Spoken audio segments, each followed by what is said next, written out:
જે વ્યક્તિઓ ભાગીદારીમાં જોડાય તેઓ વ્યક્તિગત રીતે ખાલી જગ્યા કહેવાય, તો એને કહેવાય ભાગીદાર.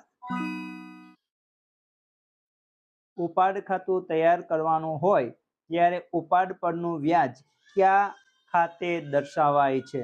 તો જ્યારે ઉપાડ ખાતું તૈયાર કરવાનું હોય ત્યારે ઉપાડ પરનું વ્યાજ છે ઉપાડ ખાતે દર્શાવાય, અને ઉપાડ ખાતું તૈયાર કરવાનું ન હોય ત્યારે મૂડી કે ચાલુ ખાતે દર્શાવવામાં આવે છે. તો અહીંયા આપણે ઉપાડ ખાતું તૈયાર કરવાનું હોય છે એટલે ઉપાડ ખાતે દર્શાવવામાં આવે છે. ભાગીદારની મૂડી પરનું વ્યાજ એ ભાગીદાર માટે શું ગણાય છે?